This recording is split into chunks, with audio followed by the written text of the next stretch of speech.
নমস্কার, নমস্কার, নমস্কার, নমস্কার, নমস্কার, নমস্কার, নমস্কার। আপনাদের সবাইকে সবাইকে সবাইকে নমস্কার জানাচ্ছে আপনাদের সৌমিত্র বসু। সবাইকে অজস্র শুভকামনা জানাচ্ছে, সবাইকে স্বাগত জানাচ্ছে আজকের এই শরণাগত অনুষ্ঠানে এবং সবাইকে শুভ সকাল জানাচ্ছে। শুভ হোক, শুভ হোক, সকলের শুভ হোক, সকলের মঙ্গল হোক, সকলের কল্যাণ হোক, কল্যাণ হোক, কল্যাণ হোক, ভালো হোক, সবাইকার ভালো হোক, পৃথিবীর ভালো হোক, পৃথিবীর ভালো হোক। যদিও আজকের দিনটা সাধারণভাবে খুব দুঃখের দিন, খুব ব্যথার দিন, বিপর্যয়ের দিন বলা যেতে পারে। প্রথমত আজ শ্রীরূপ গোস্বামী, তার পরিচয় দেবার দরকার নেই। যারা শরণাগত নিয়মিত শোনেন, রবিবারে শরণাগত শোনেন, তারা সকলেই জানেন শ্রী চৈতন্যদেবের প্রধানতম পার্শ্বদের মধ্যে অন্যতম ছিলেন। অত্যন্ত জ্ঞানী পণ্ডিত মানুষ তিনি। বৈষ্ণব তত্ত্ব নিয়ে একাধিক গ্রন্থ আছে তার, অসাধারণ সব গ্রন্থ। সেই শ্রীরূপ গোস্বামী, তার তিরোভাব তিথি। আরেকজন মানুষ আজকের দিনে প্রয়াত হয়েছিলেন, তার নাম সুরেন্দ্রনাথ বন্দ্যোপাধ্যায়, যাকে রাষ্ট্রগুরু সুরেন্দ্রনাথ বন্দ্যোপাধ্যায় বলা হয়। সুরেন্দ্রনাথ বন্দ্যোপাধ্যায় দ্য বেঙ্গলি বলে একটি পত্রিকা বার করতেন। রিপন কলেজ, যেটা এখন রাষ্ট্রগুরু সুরেন্দ্রনাথ কলেজ, সেই রিপন কলেজের প্রতিষ্ঠা করেছিলেন তিনি। তিনি কংগ্রেসের সভাপতি হয়েছিলেন এবং ভারতের যে স্বাধীনতা আন্দোলন, কংগ্রেসের যে আন্দোলন, সেই আন্দোলনে তার একটা খুব খুব গুরুত্বপূর্ণ ভূমিকা ছিল। আর সর্বোপরি যে কথা বলবো, আজকে হিরোশিমা দিবস, 6ই আগস্ট 1945 খ্রিস্টাব্দে দ্বিতীয় বিশ্বযুদ্ধের পর্বে হিরোশিমা নাগাসাকির ওপরে অ্যাটম বোমা ফেলা হয়। আমি সেই অ্যাটম বোমা তো আর দেখতে পাবো না, কিন্তু সেই অ্যাটম বোমার নকল ওই আমেরিকায় একটা জায়গায় একটা বিরাট এরোপ্লেনের জাদুঘর আছে বা প্রদর্শনশালা আছে, সেইখানে যাবার সুযোগ হয়েছিল আমার। এরোপ্লেনের বিবর্তন সেগুলো দেখেছিলাম। তার মধ্যে যে এরোপ্লেনটা থেকে অ্যাটম বোমা ফেলা হয়েছিল তার সেই রকম, সেই মডেলের এরোপ্লেন, সেই অ্যাটম বোমা দেখতে কীরকম ছিল সেইগুলো দেখবার সুযোগ হয়েছিল। মানে এইটা একটা গোটা বিশ্ব পৃথিবীর ইতিহাসে একটা ভয়ঙ্কর বিপর্যয়। মানে এর ফলে যে কি পরিমাণ ক্ষতি হয়েছে সমস্ত পৃথিবীর, বিশেষ করে জাপানের তো বটেই, তার কোনো সীমা সংখ্যা নেই। আজকের দিনে এই ধরনের স্মৃতি মনে জাগলে মনটা কিরকম থমকে যায়। এবারে বেণীমাধবশীলের পঞ্জিকা অনুযায়ী আজকের দিনটার কথা বলি। আজকে 20শে শ্রাবণ 1432, ইংরেজির 6ই আগস্ট 2025, বুধবার, দ্বাদশী, শুক্লপক্ষ, নক্ষত্র মূলা। আজকে জন্মে ধনু রাশি, ক্ষত্রিয় বর্ণ, রাক্ষসগণ। দিনের বেলা 12টা বেজে 58 গতে নরগণ। আমাদের হোয়াটসঅ্যাপে চিঠি পাঠাবার নাম্বার 9831922927। চিঠির গোড়ায় অতি অবশ্যই SG লিখতে হবে। এবারে আজকের অনুষ্ঠান সম্পর্কে বলি। প্রথমে পুরাণ চিরন্তন, প্রায়শ্চিত্ত নিয়ে কথা বলছি আমরা, এবং প্রায়শ্চিত্তের যে নানান ধাপ, নানান ধরনের প্রায়শ্চিত্ত, সেই সমস্ত নিয়ে কথাবার্তা হচ্ছে। তারপরে চলে যাব স্বামী বিবেকানন্দের রচনা থেকে পাঠ, আত্মা তাহার বন্ধন ও মুক্তি। এই নিয়ে স্বামী বিবেকানন্দের যে বক্তৃতা, সেই বক্তৃতার বাংলা অনুবাদ থেকে পড়ে শোনাচ্ছি আপনাদের, পড়ে শোনাবো, আরও খানিকটা পড়ে শোনাবো। তারপর ভগবদ্গীতার ভূমিকা লিখেছেন স্বামী রঙ্গনাথানন্দজি, পড়ব স্বামী গোকুলানন্দের রচনা, ধ্যান নিয়ে তার লেখা, ধ্যান কি করে মানসিক চাপ দূর করতে পারে তাই নিয়ে তার লেখা। আপনাদের চিঠিপত্র এবং শেষে বাইরে দূরে। শুনছেন শরণাগত 92.7 বিগ FM-এ। আমি আছি আপনাদের সঙ্গে, আপনাদের সৌমিত্র বসু। ফিরে আসছি প্রায়শ্চিত্ত নিয়ে। পুরা গান শেষ করে ফিরে এলাম 92.7 বিগ FM-এ। শরণাগত অনুষ্ঠান শুনছেন। এখন পুরাণ চিরন্তন, প্রায়শ্চিত্তের কথা।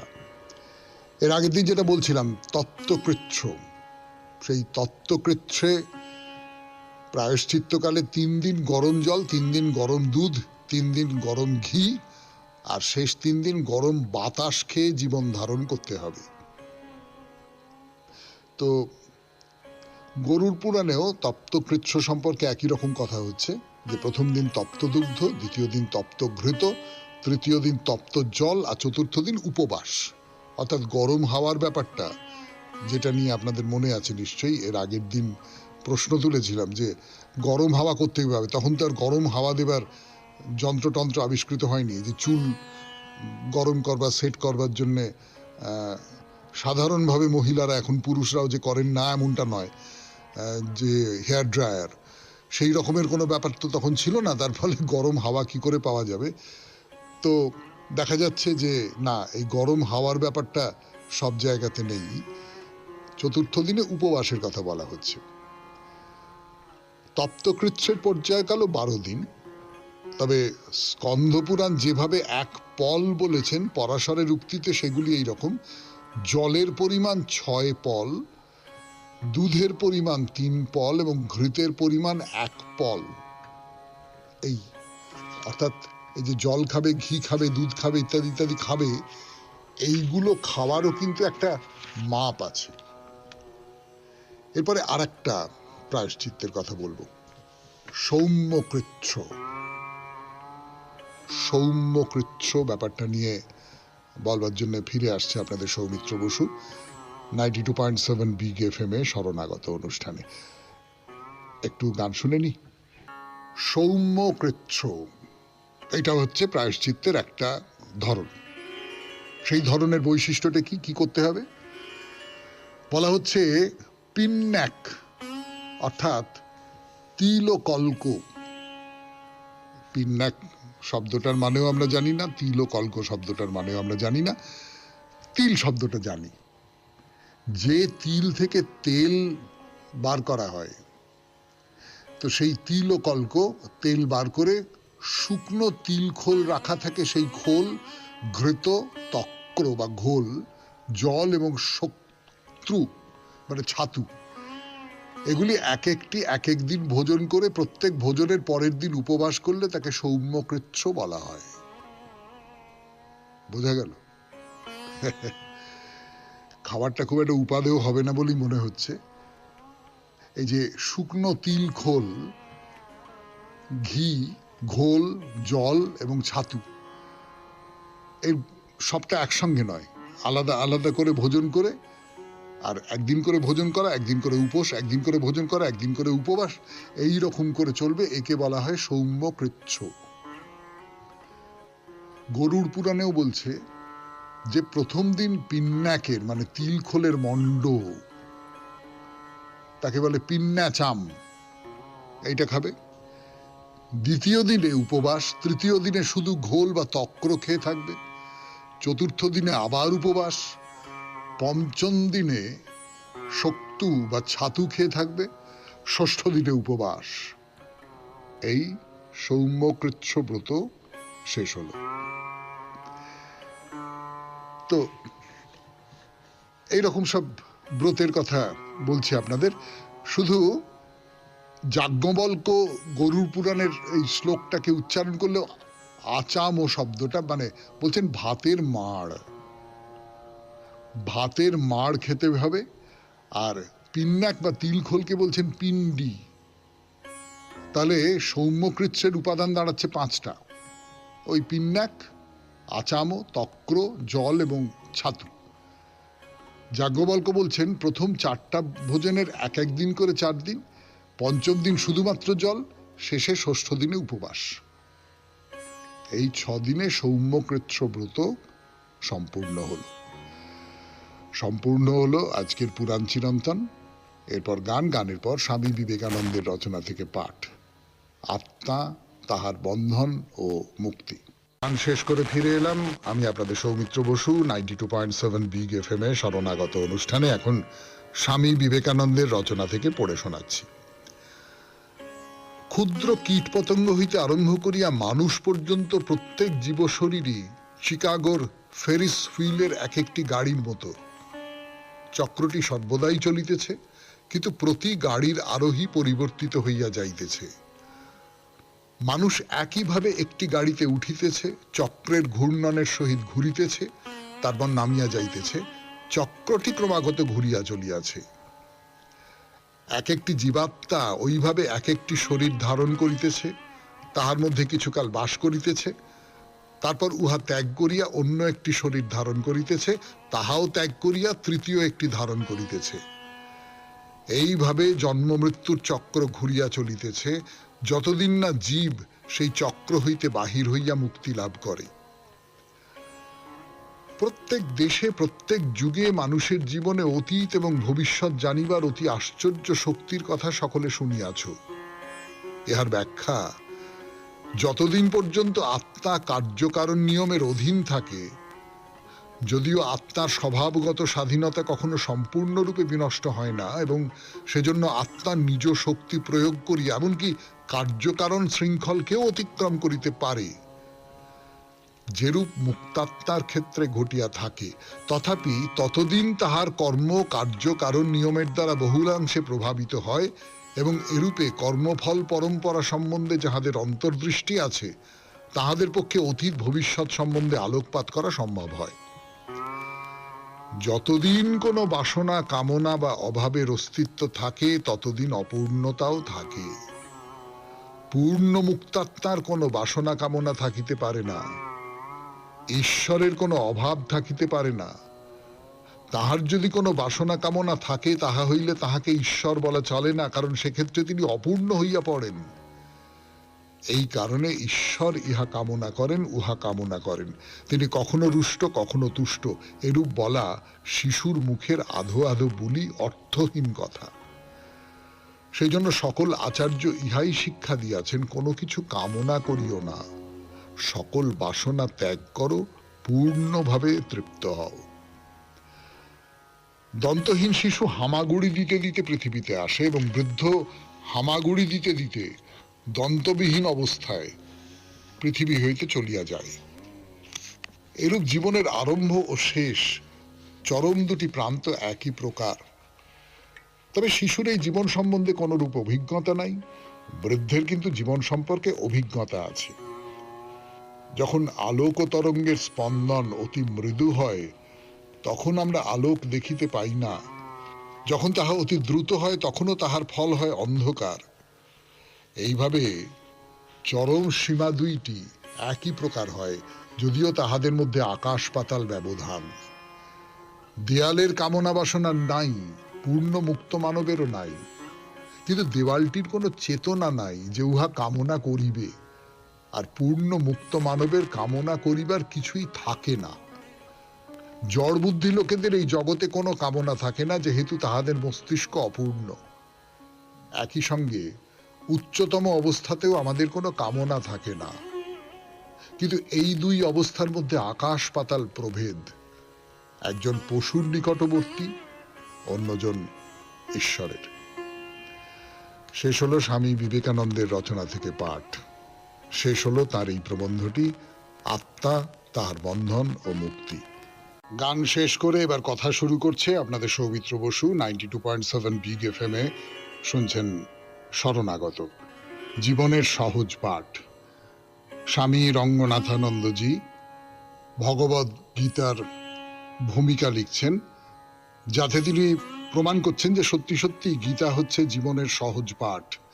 গীতা হচ্ছে আমরা যে গার্হস্থ্য জীবনযাপন করি, আমরা যে ভাবলোকের বাইরে যে বাস্তব জীবনযাপন করি, সেই জীবনযাপনের পক্ষে গীতা একটি অত্যন্ত গুরুত্বপূর্ণ এবং প্রয়োজনীয় গ্রন্থ। এর আগের দিন যতটা পড়েছিলাম তারপর থেকে পড়ে শোনাই আপনাদের।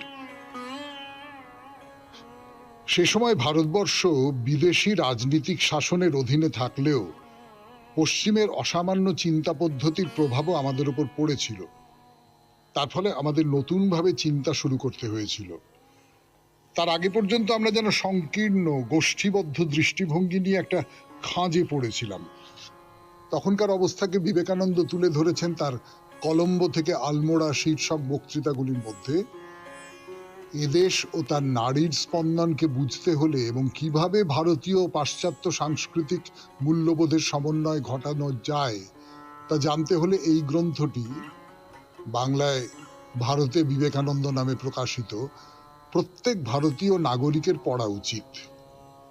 গ্রন্থটিতে স্বামীজি বলছেন, যেসব জিনিসের কোনো মানে নেই, যেসব জিনিস আগাগোড়া অর্থহীন, আজগুবি, তাদের নিয়ে পুরনো সব আলাপ আলোচনার ঝগড়া বিবাদ দূর করে ফেলে দাও। ভেবে দেখো বিগত 600-700 বছরের অবক্ষয়ের কথা, যখন বছরের পর বছর ধরে শয়ে শয়ে বয়স্ক মানুষ মিলে আলোচনা করেছে জলের গ্লাস ডান হাত দিয়ে ধরে খাবো না বাঁ হাত দিয়ে, হাত ধোবো 3 বার না 4 বার, কুলকুচি করবো 5 বার না 6 বার, এইসব নিয়ে। এই ধরনের অতি গুরুত্বপূর্ণ প্রশ্ন নিয়ে আলোচনা করে এবং তার উপর সবচেয়ে জ্ঞান সমৃদ্ধ দর্শন রচনা করে যারা জীবন কাটিয়ে দেয়, তাদের কাছ থেকে আমরা কি বা আশা করতে পারি? ব্রিটিশের সংস্পর্শে এসে এইসব অভ্যাস জোর ধাক্কা খেল। মানুষ আরেকবার ভাবতে বাধ্য হলো। প্রাচীন পণ্ডিতের সন্তানের পক্ষে হয়ে ওঠা সম্ভব হলো নোবেল বিজয়ী CV রামন, সম্ভব হলো আধুনিক ভৌত বিজ্ঞান অধ্যয়ন করে নবপ্রগতির পথে আপন অবদান রেখে যাওয়া। একেই বলে নবজাগরণ বা মানুষের মধ্যে নতুন প্রাণের সঞ্চার।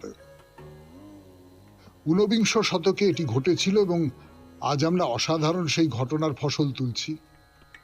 এসেছে নবযৌবন দীপ্তি, এসেছে নতুন শক্তি, কিন্তু এখনো আমরা সম্পূর্ণরূপে বিপদের বাইরে নই।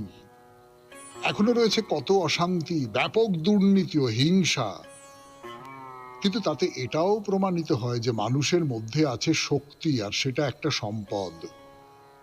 অবস্থাকে বদলানো যেতে পারে এবং এইসব মহান আচার্যগণ এসেছেন এই শক্তিকে শ্রেয়তর আকারে রূপান্তরিত করতে। হিংসা ও অপরাধ নিয়ে তারা উদ্বিগ্ন নন। তমঃ থেকে রজঃতে উত্তরণ সত্যিকারের এক উন্নতি। রজঃতে অবস্থানকালে মানুষ তার নিজের তথা সমাজের কাছে একটা সমস্যা হয়ে দাঁড়ালেও তমঃ নামক নিষ্প্রাণতা থেকে রজঃতে পৌঁছনোটা অবশ্যই একটা উন্নতি। শুনছেন ভগবদ গীতার ভূমিকা, রচনা করেছেন স্বামী রঙ্গনাথানন্দজি। 92.7 বিগ FM এ শরণাগত অনুষ্ঠানে আরো পড়ে শোনাবো এই গ্রন্থ থেকে গানের পর। ফিরে এলাম গানের পর। শুনছেন 92.7 বিগ FM এ শরণাগত অনুষ্ঠানে ভগবদ গীতার ব্যাখ্যা করছেন স্বামী রঙ্গনাথানন্দজি। মূল যে পাঠ সেখানে আমরা এখনো পর্যন্ত প্রবেশ করিনি, এখনো পর্যন্ত ভূমিকা অংশটি পড়ে শোনাচ্ছি আপনাদের। এর পরের ধাপে উঠতেই হবে এবং সেটা হলো সত্য, যা আসলে নিয়মানুবর্তী ও সৃজনশীল শক্তি তথা মানবোচিত শক্তির এক অসামান্য পর্যায়। কি বিস্ময়কর অবস্থাই না তাতে গড়ে উঠতে পারে। ভারতবর্ষ এই শিক্ষা লাভ করেছে কেবল আধ্যাত্মিক আচার্যদের কাছ থেকেই নয়, তার রাজনীতিক নেতাদের কাছ থেকেও। লোকমান্য বাল গঙ্গাধর তিলক, সুভাষচন্দ্র বসু, মতিলাল নেহেরু প্রমুখ নেতৃবৃন্দ যাপন করেছেন মহৎ জীবন। জাতির স্বার্থে তারা ত্যাগ করেছেন অর্থ, ত্যাগ করেছেন শারীরিক সুখ স্বাচ্ছন্দ্য। ঊনবিংশ শতকে এবং বিংশ শতকের প্রথম দিকে এদেশে ছিলেন এমন সব উদারমনা মানুষ, রামকৃষ্ণ বিবেকানন্দের মতো আধ্যাত্মিক মহাপুরুষের পাশাপাশি গান্ধী ছিলেন প্রচন্ড এক আধ্যাত্মিক শক্তি। ছিলেন জাতীয় কংগ্রেসের নেতা চিত্তরঞ্জন দাস, যার মৃত্যু হয় 1925-এ। শোনা যায় শেষকৃত্যের জন্য তার দেহ বহন করে নিয়ে গিয়েছিলেন গান্ধীজি স্বয়ং। চিত্তরঞ্জন ছিলেন একজন দরিদ্র মানুষ। তিনি আইন পড়েছিলেন ও নিজের আইন ব্যবসা থেকে ভালোই রোজগার করেছিলেন। তার বাবা নিজেকে দেউলিয়া ঘোষণা করে দারিদ্র্যের মধ্যে মৃত্যুবরণ করেছিলেন। চিত্তরঞ্জন তার রোজগারের অর্থ দিয়ে প্রথমেই সব ঋণ পরিশোধ করে তার মৃত পিতার নাম দেউলিয়া তালিকা থেকে অপসারণের ব্যবস্থা করলেন। এই কাজের মধ্য দিয়েই আমরা পাই তার মানব মনের মহত্বের পরিচয়। পিতা মৃত, অতএব চিত্তরঞ্জন বাবার সব ঋণ অস্বীকার করতে পারতেন, কিন্তু তার কাছে টাকার চেয়েও মূল্যবান ছিল সম্মান। আজ আমরা সেই চরিত্র হারিয়েছি। আজ টাকাই সব, সম্মানের কোনো গুরুত্ব নেই। ৮০ বছরের মধ্যেই এই ধরনের পরিবর্তন। এইসব মহান ব্যক্তি আমাদের জাতীয় শক্তিকে সঠিক পথে পরিচালনা করে ভারতবর্ষকে দান করেছেন এক নতুন জীবন, এবং তাদের সবার উপরে স্থান হচ্ছে স্বামী বিবেকানন্দের, যার প্রভাব এইসব মহান রাজনীতিক নেতার উপরেও পড়েছিল। রমারলার লেখা বিবেকানন্দের জীবনী পড়লে এই প্রভাবের স্বরূপ বুঝতে পারা যায়। 1921-এ কংগ্রেসের অধিবেশনে যোগদান করতে কলকাতায় গিয়ে গান্ধীজি বেলুড়ে রামকৃষ্ণ মঠ দর্শনেও যান।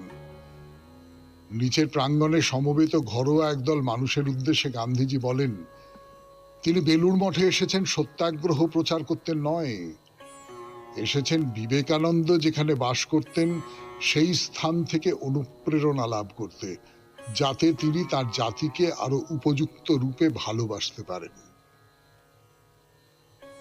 শুনলেন ভগবদ গীতার ভূমিকা, স্বামী রঙ্গনাথানন্দজির রচনা। এরপরে গানের পর স্বামী গোকুলানন্দজির লেখা থেকে পড়ে শোনাবো ধ্যান ও তার উপকার। যতটা পড়েছিলাম তারপর থেকে। ধ্যান ও তার উপকার 92.7 বিগ এফএম এ শরণাগত অনুষ্ঠানে স্বামী গোকুলানন্দের রচনা থেকে পাঠ করে শোনাচ্ছি। এইভাবে ধ্যান আমাদের শুধু যে মানসিক চাপ জয় করতেই সাহায্য করে তাই নয়, সেই সাথে আমাদের অন্তরের পুষ্টি সাধনেও সক্রিয় অবদান রাখে। আমাদের দৈনন্দিন কাজকর্মের উদ্দাম ঝড়ে সৃষ্টি করে শান্তি স্বর্গ। শ্রী শ্রীমা সারদা দেবীর সাক্ষাৎ শিষ্য স্বামী অভয়ানন্দজি, ভরত মহারাজ নামেই যিনি বিশেষ পরিচিত, তার জীবন থেকে এসব কথা সম্যক উপলব্ধি করতে পারি আমরা। তিনি শতায়ু হয়েছিলেন এবং তৎকালীন প্রধানমন্ত্রী শ্রীমতী ইন্দিরা গান্ধীর যখনই শান্তি আর স্থৈর্যের প্রয়োজন হতো, তিনি বেলুড় মঠে এসে ভরত মহারাজের সঙ্গে কিছু সময় কাটিয়ে যেতেন। ইন্দিরা গান্ধীর মা জওহরলাল নেহেরু স্ত্রী কমলা নেহেরু স্বামী শিবানন্দজির কাছ থেকে দীক্ষা নিয়েছিলেন এবং তার দীক্ষার সময় ভরত মহারাজ সেখানে উপস্থিত ছিলেন। এ ধরনের ঘটনা থেকে আমরা বুঝতে পারি যে দীক্ষা এবং দীক্ষা পরবর্তী আধ্যাত্মিক নিয়ম শৃঙ্খলা ও অনুশাসনেরও যথেষ্ট কার্যকারিতা আছে। এই আলোকে একবার তাকানো যাক অবয়বময় ধ্যানের দিকে। এ হলো সিদ্ধ বীজ মন্ত্র। এর সাহায্যে ধ্যান অর্থাৎ জপ অভ্যাস। ধ্যানের মূল অর্থ হলো ঈশ্বরের ওপর মনকে নিবদ্ধ রাখা। জপ মানে তার নাম নেওয়া। উপযুক্ত গুরুর কাছ থেকে যদি আমরা মন্ত্র গ্রহণ করি তবে দেখতে পাবো যে এই মন্ত্রের বারংবার জপ গভীর প্রশান্তি নিয়ে আসছে মনে এবং আমাদের আরো মনোযোগী ও সুসমঞ্জস করে তুলছে। এক মহাযোগীর কথায়, যদি প্রার্থনায় সফল না হই, দিনের অন্য কোনো কাজেই আমরা সফল হব না। শুনলেন স্বামী গোকুলানন্দজির রচনা থেকে পাঠ। এবারে চিঠি পড়ার পালা। 92.7 বিগ এফএম এ শরণাগত অনুষ্ঠান শুনছেন। আমি আছি আপনাদের সঙ্গে, আপনাদের সৌমিত্র বসু। আজকের চিঠিটি লিখেছেন তপন কুমার সরকার, বেলেঘাটা, কলকাতা 10 থেকে। পড়ে শোনাই সেই চিঠি। ছোট্ট চিঠি। পুরাণ চিরন্তরে বর্তমানের প্রায়শ্চিত্ত শুদ্ধি বিষয়ে টুকরো কিছু মন্তব্য। চৈত্র মাসে গাজন সন্ন্যাসীরা দ্বারে দ্বারে যে ভিক্ষা করেন এবং দিনের শেষে লোকচক্ষুর আড়ালে গিয়ে পাটকাঠি জ্বালিয়ে সেই খাবার গ্রহণ করেন, বা ওই মাসের শেষ দিনে আগুনে ঝাঁপ বা বটিতে ঝাঁপের সঙ্গে বর্তমান আলোচনায় উঠে আসা প্রায়শ্চিত্তের প্রকরণের কোথাও একটা মিল খুঁজে পাচ্ছি।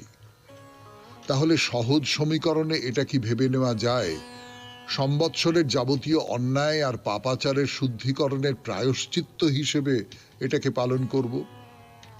তোলপাড় করা এই প্রশ্নটার উত্তর খুঁজতে শরণাগতের দ্বারস্থ হলাম। নমস্কারান্তে, তপন কুমার সরকার, কালীতারা বসলেন, বেলেঘাটা, কলকাতা 10। সকল প্রশ্নের উত্তর যে শরণাগত দিতে পারবে এমনটা নয়। শরণাগত গুগল নয়, না, গুগলে সব প্রশ্নের উত্তর দিতে পারে এমনটা হয়তো বলা যাবে না। এখন তো তার বাইরে আরো সব বেরিয়েছে, চ্যাট জিপি ইত্যাদি ইত্যাদি বেরিয়েছে। আপনাদের সৌমিত্র বসু তার ধারে কাছে আসে না। কিন্তু এই যে প্রশ্নটা করেছেন আপনি, এর উত্তরে সে তার নিজের ভাবনা চিন্তার কথা একটা বলতে পারে। সেটা হচ্ছে যে কোনো পুজো, যে কোনো সাধনা, যে কোনো তপস্যা, যা কিছু বলুন না কেন, তার সঙ্গে কোথাও একটা নিজেকে শুদ্ধ করার সম্পর্ক আছে। নিজেকে কিসের থেকে শুদ্ধ করব? আমি নানান রকম কারণে অশুদ্ধ হয়ে থাকি। আমার পারিপার্শ্বিক কারণে, আমার নিজের নৈতিক বোধের অভাবের কারণে, বা যে কোনো কারণে, বাধ্যতার কারণে। এবং সেখান থেকে নিজেকে মুক্ত করবার জন্যেই যে চেষ্টা, সেইটা হচ্ছে শুদ্ধিকরণ, এবং সেটাই হচ্ছে প্রায়শ্চিত্ত। ধরুন, আপনি যে কোনো কোনো বিশেষ বিশেষ পুজোর দিন বা ব্রতর দিন আপনি সকাল থেকে না খেয়ে থাকেন, না খেয়ে থাকাটা কিন্তু একরকম করে এই প্রায়শ্চিত্তের মতোই তো। বা আপনি যে নানানভাবে নিজেকে কষ্ট দিয়ে থাকেন, আমরা সকলেই কম বেশি পুজোর সঙ্গে নিজেকে কষ্ট দিয়ে থাকার একটা সম্পর্ক আছে। পুজোর সময় সকাল থেকে উপোস করে তারপর অঞ্জলি দিয়ে তারপর খাবে, এটাও তো একরকম করে প্রায়শ্চিত্তেরই কাছাকাছি যায়, আমার এই রকমটা মনে হয়। মানে আপনাদের সৌমিত্র বসু যে এ ব্যাপারে বিশেষজ্ঞ মানুষ এমনটা তো নয়, কিন্তু আপনি যে কথাগুলো বলেছেন সেই কথাগুলো খুব যুক্তিযুক্ত কথা বলে আমার নিজের মনে হয়েছে। আপনাকে অনেক ধন্যবাদ এই চিঠিটি লিখবার জন্যে। এবারে একটু গান শুনি, গানের পর বাইরে দূরে 92.7 বিগ FM এ শরণাগত অনুষ্ঠানে। গান শেষ করে ফিরে এলাম। আর আমরা কলকাতা বা তার ধারে পাশে নেই, আর আমরা নিজেদের বাড়িতে নেই। যেখানে বসে আপনি শুনছেন এই শরণাগত, সেখানে নেই। আমরা এখন হুশ করে চলে গেছি কোচবিহারে। কোচবিহারে মদন মোহন মন্দিরের সামনে। একটা কথা জিজ্ঞেস করি, মন্দির শব্দটার মানে কি? মন্দির শব্দটার মানে হচ্ছে গৃহ, ঘর, বাড়ি। আপনারা দেখবেন পুরনো বাংলায় এরকম শয়ন গৃহ, মানে শয়নের জায়গা, শয়নের ঘর, এরকমটা সব থাকে না, বঙ্কিমচন্দ্রের লেখায় পাবেন। তা মন্দিরকে মন্দির না বলে যদি বাড়ি বলা হয় তাহলে কিরকম হয়? আপনি বলবেন হয়তো, আমি অন্তত বলবো যে হয়, ভালো হয়, দিব্যি হয়। কিন্তু বাড়ি হচ্ছে খুব আপন আপন মনে হয়, আমি বাড়িতে ফিরলাম, এইটা আমার বাড়ি, এর সঙ্গে আমার নিজের একটা সম্পর্ক জড়িত হয়ে আছে। আর মন্দির বললে একটা দূরত্বের অনুভব জাগে। মন্দির বললে মনে হয় যে দেবতার একটা জায়গা, সেটা একটু দূরে, সেখানে দর্শন করতে যেতে হয়, এইরকম সব মনে হয় তো, অনুষঙ্গ যাকে বলি। তো অনেক সময় কিন্তু আপনি খেয়াল করে দেখবেন যে মন্দিরকে বাড়ি বলা হয়, কালীবাড়ি, কালীবাড়ি যাচ্ছি, এরকম সব বলা হয়।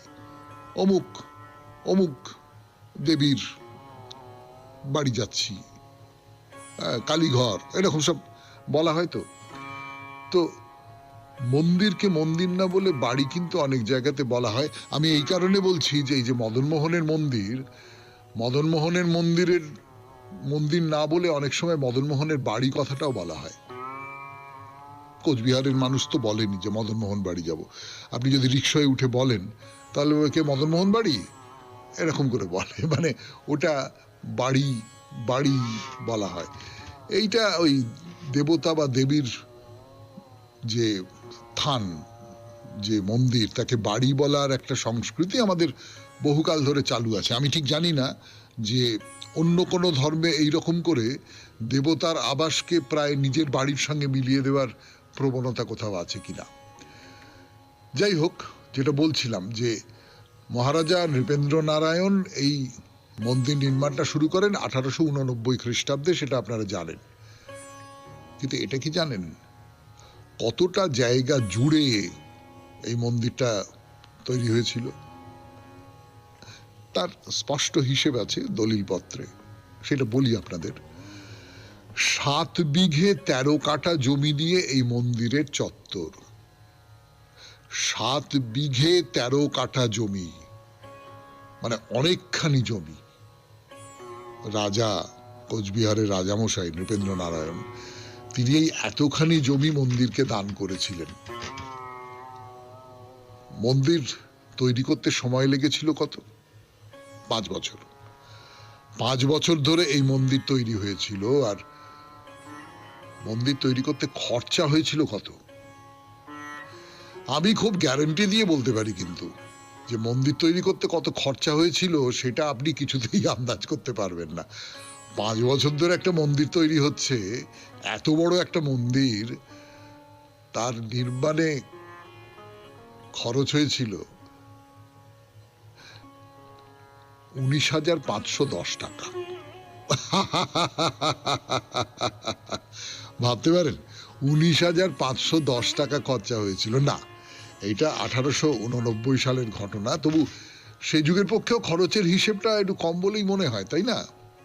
আসলে রাজার বাড়ি মন্দির তৈরি হচ্ছে, আমার নিজের ধারণা, টাকা পয়সার ব্যাপারে অনেকেই যারা তৈরি করছিলেন তারা অর্থ নেননি এত বড় একটা মন্দির, ইত্যাদি ইত্যাদি হতে পারে। আমি আন্দাজ করছি। এখানে আপনাদের একটা প্রশ্ন জিজ্ঞেস করব গানের পর 92.7 বিগ FM এ শরণাগত অনুষ্ঠানে।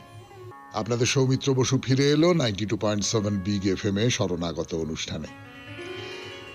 যে প্রশ্নটা করব বলেছিলাম সেটা হচ্ছে যে এই যে মদনমোহন বা লর্ড মদনমোহন, এই নামেও তাকে অভিহিত করা হয়, তো তিনি তো কোচবিহারের রাজাদের কুলদেবতা। তো কুলদেবতার মন্দির রাজবাড়ি ছেড়ে এতটা দূরে, না নিশ্চয়ই এটা শহরের কেন্দ্রস্থল, কিন্তু রাজবাড়ি তো অনেক দূরে, বেশ খানিকটা দূরে। আপনি রাজবাড়ি অবশ্যই দেখবেন কোচবিহারে গেলে, ঘুরে ঘুরে দেখবেন। এত দূরে কেন? উত্তরটা খুব সহজ। আসলে যে সময় এই মন্দির তৈরি হয় সেই সময়টায় কোচবিহারের রাজবাড়ি এই এতটা পর্যন্তই বিস্তৃত ছিল। হ্যাঁ, তাহলে কত বড় রাজবাড়ি ছিল। একটা জিনিস বিশেষভাবে লক্ষ্য করব যে এই মন্দিরের মধ্যে 5টা ঘর রয়েছে।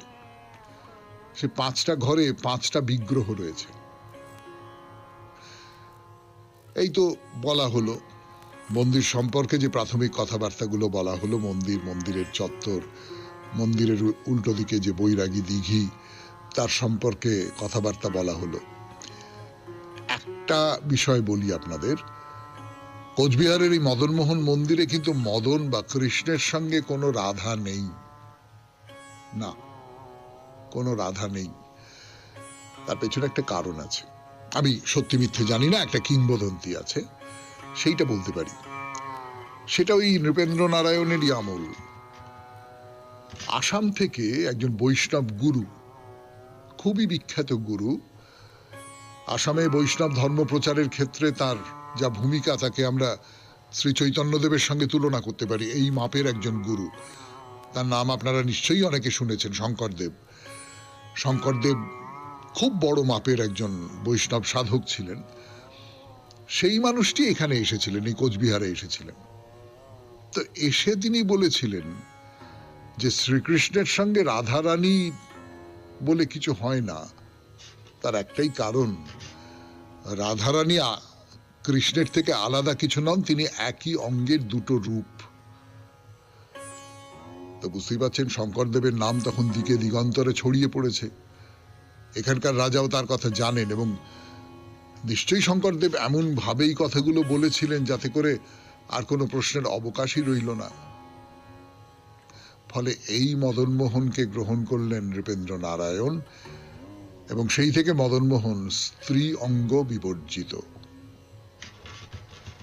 আজকের মতো শেষ করলাম শরণাগত। আমাদের হোয়াটসঅ্যাপে চিঠি পাঠাবার নাম্বার 9831922927। চিঠির গোড়ায় অতি অবশ্যই SG লিখতে হবে। শেষ করব কবিতা দিয়ে, রোজকার মতোই, রবীন্দ্রনাথের কবিতা। কবিতার নাম ভালো করে বলে যাও। ওগো ভালো করে বলে যাও, বাঁশরি বাজায় যে কথা জানাতে সে কথা বুঝায় দাও। যদি না বলিবে কিছু তবে কেন এসে মুখপানে শুধু চাও। আজি অন্ধ তামসী নিশি, মেঘের আড়ালে গগনের তারা সবগুলি গেছে মিশি। শুধু বাদলের বায় করি হায় হায়, আকুলিছে 10 দিশি। আমি কুন্তল দিব খুলে, অঞ্চল মাঝে ঢাকিব তোমায় নিশীথ নিবিড় চুলে। দুটি বাহু পাশে বাঁধি নতমুখ খানি বক্ষে লইব তুলে। সেথা নিভৃত নিলয় সুখে আপনার মনে কথা বলে যেও মিলন মুদিত বুকে। আমি নয়ন মুদিয়া শুনিব কেবল, চাহিব না মুখে মুখে।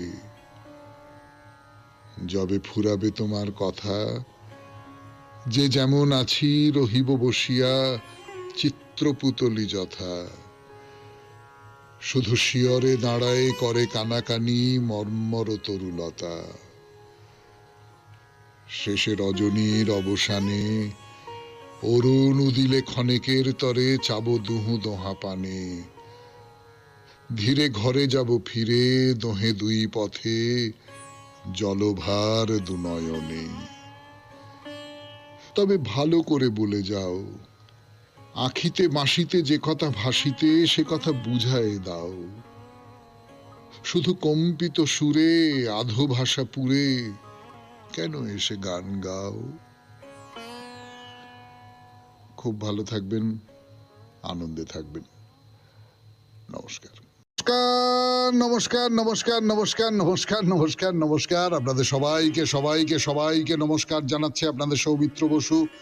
সবাইকে অজস্র শুভকামনা জানাচ্ছে, সবাইকে স্বাগত জানাচ্ছে আজকের এই শরণাগত অনুষ্ঠানে এবং সবাইকে শুভ সকাল জানাচ্ছে। শুভ হোক, শুভ হোক, সকলের শুভ হোক, সকলের মঙ্গল হোক, সকলের কল্যাণ হোক, কল্যাণ হোক, কল্যাণ হোক, ভালো হোক, সবাইকার ভালো হোক, পৃথিবীর ভালো হোক, পৃথিবীর ভালো হোক। যদিও আজকের দিনটা সাধারণভাবে খুব দুঃখের দিন, খুব ব্যথার দিন, বিপর্যয়ের দিন বলা যেতে পারে। প্রথমত আজ শ্রীরূপ গোস্বামী, তার পরিচয় দেবার দরকার নেই। যারা শরণাগত নিয়মিত শোনেন, রবিবারে শরণাগত শোনেন, তারা সকলেই জানেন শ্রী চৈতন্যদেবের প্রধানতম পার্শ্বদের মধ্যে অন্যতম ছিলেন। অত্যন্ত জ্ঞানী পণ্ডিত মানুষ তিনি। বৈষ্ণব তত্ত্ব নিয়ে একাধিক গ্রন্থ আছে তার, অসাধারণ সব গ্রন্থ। সেই শ্রীরূপ গোস্বামী, তার তিরোভাব তিথি। আরেকজন মানুষ